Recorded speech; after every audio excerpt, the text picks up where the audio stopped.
Hello everyone and welcome to Theta Sigma's Doctor Who podcast number 20. This week we take a look at Sixie himself, Colin Baker. Now I know that for a lot of people, just the mention of the Sixth Doctor and that costume is enough to put people off listening. But bear with me, and I think you'll find there's a lot more to Six than we think. I am Lord President of Gallifrey. You can't put me on trial. Colin Baker was born in London, but moved to Rochdale with his family early in his life. He was educated at St Bede's College, Manchester, and originally studied to become a solicitor. At the age of 23, Baker changed professions and enrolled at the London Academy of Music and Dramatic Art, where he studied alongside David Suchet. One of Baker's first acting jobs in 1970 was a supporting role in a BBC adaptation of Jean-Paul Sartre's trilogy, The Roads to Freedom. In 1972, Baker played Anatoly Korugin, and forgive my pronunciation of that just in case it's wildly wrong, which it probably is. However, this was in a production of the BBC adaptation of War and Peace. His most prominent role in the 1970s was the villainous Paul Merony in The Brothers, a role that he played from 1974 to 1976. In the final episode of Fall of Eagles, Baker appeared as Crown Prince Willie of the German Empire. He also guest starred as Baben, the Butcher, in a 1980 episode of Blake 7.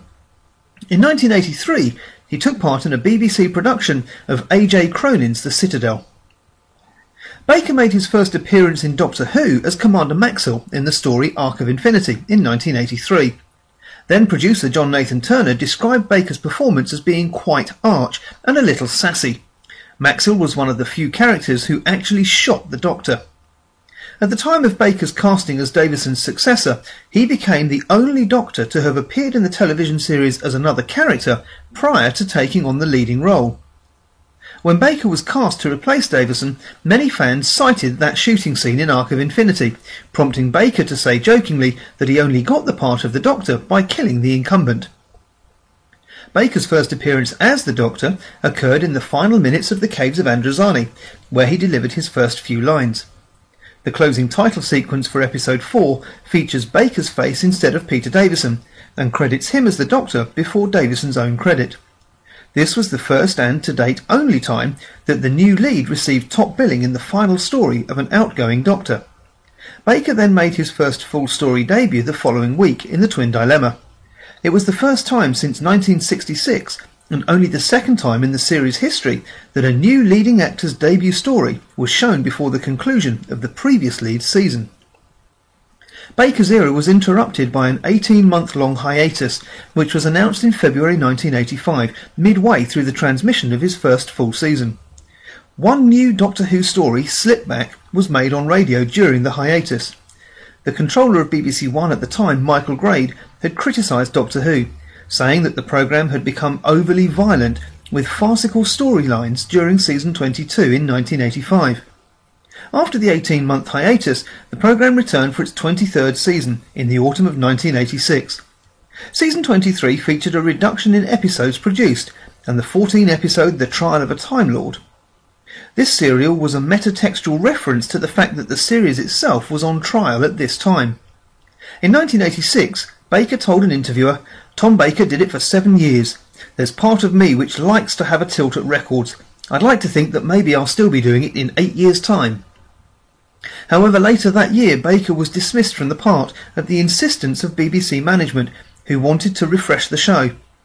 BBC One controller Michael Grade allegedly disliked Baker's performance, and the BBC head of series Jonathan Powell has since said that the BBC was looking for one last chance saloon for an actor who would take off with the public. He was removed from the part after starring in only 11 stories and just short of 3 years in the part, including the hiatus, making his tenure as the Doctor the fewest number of stories to that point. Despite Baker's time in the role being punctuated with numerous personal and professional problems, the death of his son Jack shortly after Baker accepted the role, the 18-month hiatus which followed his first full season, and finally his high-profile sacking, Baker remains enthusiastic about his time as the Doctor, and is a regular at conventions and fan events. On the 4th of September 2011, at Riverside Studios, Hammersmith, London, Baker accepted the presidency of the Doctor Who Appreciation Society, following John Pertwee and then Nicholas Courtney. Baker was elected following an online poll of the Society's members where he won more votes than all the other candidates combined. From the 5th of June to the 19th of August 1989, Baker agreed to star as the Doctor once more in the stage play Doctor Who The Ultimate Adventure, taking over from original lead Jon Pertwee. In 1992, Baker became the first and so far only Doctor to write a published Doctor Who story, The Deal, as part of Doctor Who magazine's Brief Encounters series. He wrote a second Brief Encounter the following year. Both featured the Sixth Doctor and Mel. In 1994, Baker wrote a comic strip, The Age of Chaos, featuring the Sixth Doctor and Frobisher, and in 2001 contributed a story entitled The Wings of a Butterfly to a charity short story anthology based on Doctor Who, Missing Pieces. He also presented special Doctor Who videotape releases, Cybermen The Early Years in 1992 and the Colin Baker Years in 1994, with the latter a look back at his own tenure on the series, highlighted by clips and memories. Baker reprised the role on television only once after his official run ended, in the 1993 Children in Need charity special Dimensions in Time, alongside Jon Pertwee, Tom Baker, Peter Davison and Sylvester McCoy. In 1997 he provided audio dialogue for the BBC video game Doctor Who Destiny of the Doctors. 1999 saw Baker voice his first Doctor Who audio adventure for Big Finish Productions, The Sirens of Time. Baker has gone on to record numerous Sixth Doctor audio plays, and more are planned for future release. These audio plays are generally well received by the fans, and in a poll conducted by Doctor Who magazine, Baker was voted the greatest of the Doctors in this format. In recent years, Baker has appeared on a number of DVD releases of his episodes, featuring in either the making-of documentaries or commentaries. The documentary Trials and Tribulations, included in the 2008 DVD release of the Trial of a Time Lord, examines his turbulent 3 years on the show. Since leaving the show, Baker has spent much of his time on the stage, with appearances throughout the country in plays as diverse as Peter Nichols' Privates on Parade, Ira Levine's Death Trap, Ray Cooney's Run for Your Wife, and Ariel Dorfman's Death and the Maiden. For many years he's been a pantomime stalwart. In 2000 he appeared in Snow White and the Seven Dwarfs alongside Louise Jameson. In 2003 he starred in the Carl Rosa Opera Company's production of the operetta HMS Pinafore, directed by Timothy West. In 2008 he toured with ex-wife Liza Goddard in She Stoops to Conquer. More recent theatre appearances have seen Baker tackle the role of Inspector Morse in House of Ghosts, and a UK tour of The Woman in White. In 1991, Baker played a Doctor-like character in the BBV video series The Stranger. This character appeared in 6 video adventures, as well as 4 audio stories. Television work during the 1990s included guest appearances in the BBC's medical drama Casualty, The Knock, Dangerfield, the first episode of Jonathan Creek, Channel 4's adaptation of A Dance to the Music of Time, and as himself as the resident celebrity in Dictionary Corner on the daytime quiz show Countdown, also on Channel 4. In 2003, Baker appeared on Top Gear, participating on a one-lap run on the Top Gear track in a Honda Civic hatchback. Baker competed against a Klingon, a Cyberman, a Dalek, Darth Vader and Ming the Merciless, and came in 4th position, with the Cyberman coming in first. A 2005 guest appearance in comedy sketch show Little Britain was never transmitted, but can be seen on the Deleted Scenes special feature on the Little Britain Series 3 DVD. More recent television appearances have seen Baker appear in Kingdom, Hustle and Doctors. Away from his Doctor Who work for Big Finish Productions, Baker appeared in the audio dramas of Sapphire and Steel. In 2010, Baker narrated and provided additional voices for Candy Jar Books' comedy sci-fi audiobook Kangazang, written by Terry Cooper. Baker's film work over the years has been sporadic, but includes The Harpist, The Asylum, and D'Artagnan and the Three Musketeers. In 2010, he filmed scenes for an independent feature film, Shadows of a Stranger. In 2011, he appeared in Back to Hell, which also featured his Doctor Who successor, Sylvester McCoy. Since 1995, Baker has written a regular weekly column for local newspaper The Bucks Free Press. A compilation of over 100 of his most entertaining articles from 1995 to 2009 were published in the book Look Who's Talking. On the 7th of November 2012, it was confirmed that Baker would be participating in the 12th series of I'm a Celebrity, Get Me Out of Here. He finished 8th out of 12, losing out to Eric Bristow. In 1984, after the death of his son Jack, Colin Baker became active in fighting sudden infant death syndrome. He raised funds for the Foundation for the Study of Infant Deaths and was a trustee from 1989 and their chairman from 1997 to 2005. I am a Time Lord! The Sixth Doctor's regeneration was initially unstable, and he nearly strangled Perry before he came to his senses. Realising what he'd nearly done, he considered going into a hermit-like existence on the planet Titan III, only to be caught up in the events of the Twin Dilemma on the planet Jakanda, after which he resumes his travels. He encountered many old foes, including the Master, Daleks, Cybermen and Sontarans, and even shared an adventure with his own second incarnation. He also faced a renegade female Time Lord scientist, the Rani, who was conducting experiments on humans, using the Luddite riots as a cover. Later, the Doctor and Perry landed on the devastated planet Ravalox, which they discovered was actually Earth, having been moved across space with devastating consequences. Before they could discover the reason for this disaster, the TARDIS lands on Thoros Beta. What actually happens here, though, is still unclear. Initial accounts suggest that Perry was killed after being cruelly used as a test subject in brain transplant experiments, and the Doctor was then pulled out of time to a Time Lord space station where he was put on trial for the second time by the Time Lords. In reality, the trial was a cover-up organised by the High Council. A race from Andromeda had stolen Time Lord secrets and hidden on Earth, so in order to protect themselves, the Time Lords had moved Earth through space, burning the surface in a massive fireball and leaving it as Ravalox. The prosecutor in that trial, the Valeyard, turned out to be a possible future evil incarnation of the Doctor himself, who was out to steal his remaining lives. The Valeyard had also edited Matrix recordings of the Doctor's travels.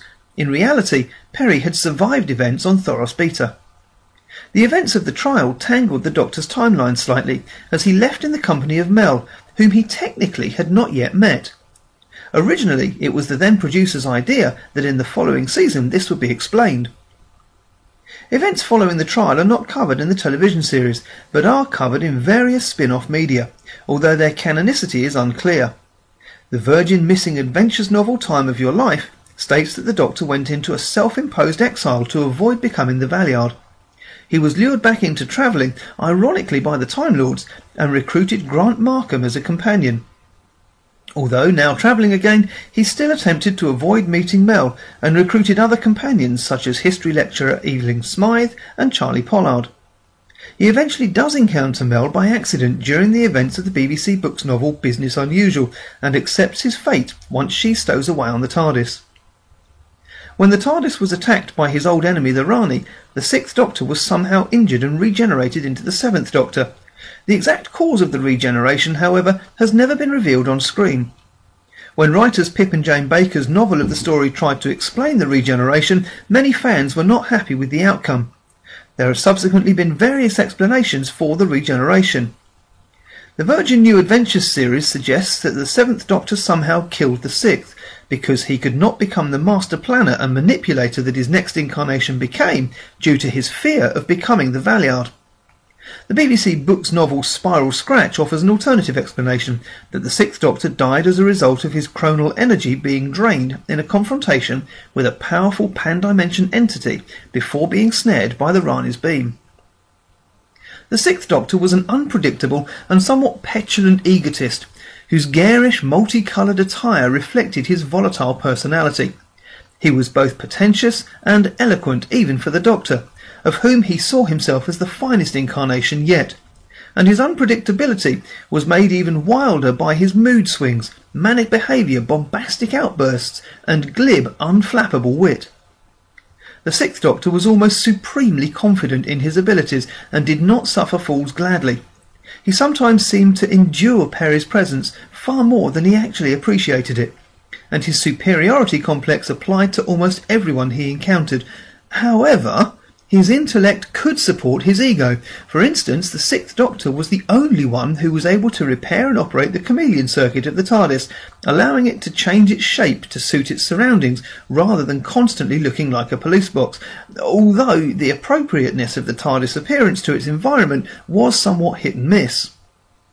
But it should be said that not only did his melodramatic arrogance and caustic wit eventually subside, it actually hid the fact that in this incarnation the Doctor retained his strong moral sense and empathy, as seen in Revelation of the Daleks, in which he showed great compassion for a dying mutant, and The Trial of a Time Lord, where he displayed outrage at his own people for their part in a plot and cover-up which resulted in the death of most of the Earth's population.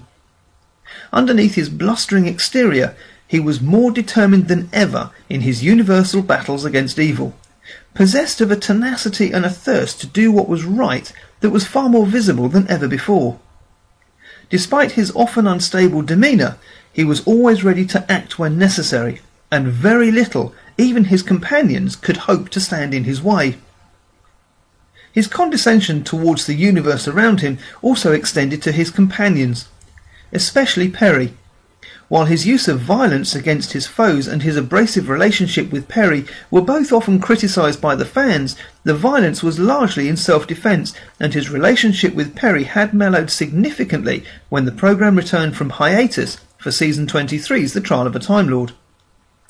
The Sixth Doctor was well known for his love of cats, and always wore one of a number of cat-shaped badges or pins or brooches on the lapel of his patchwork coat. As we all know, the events surrounding the production of Doctor Who in the mid-1980s caused the Sixth Doctor's tenure to be cut short, and for a long time Colin Baker bore the brunt of the blame as the unlikable Doctor. The Sixth Doctor's return in the Big Finish production audio plays have gone some way to changing this impression, with the Sixth Doctor appearing to be a somewhat calmer, wittier and altogether happier character, attributed in story to the influence of companion Evelyn Smythe. Now, let me tell you, my girl, it's decidedly mellower me that stands before you now than would have done some not too considerable time ago. Well, this you is hardly a model of tolerance. I assure you, compared to the way I started out in this incarnation, well... Anyway, you, my girl, should count yourself lucky I know. I should count myself lucky that I met you after the steadying influence of the great and wonderful Dr. Evelyn Smythe had woven its spell upon you. One day I'd like to meet this miracle worker. In a poll in Doctor Who magazine, Baker was voted the greatest Doctor of the audio plays. You may not believe this, but I have fully stabilised. And that's it for this week's show. Once again, thank you for listening and for sharing the podcast on your pages as well. As always, if you have any feedback about the show or any topics you'd like me to take a look at, do post your comments on this post or on Theta Sigma's Doctor Who page on Facebook. Or you can email me at respectthething@outlook.com. So until next time, everyone. Well, goodbye, my boy. You did quite well. Quite well. It's reassuring to know that my future is in safe hands.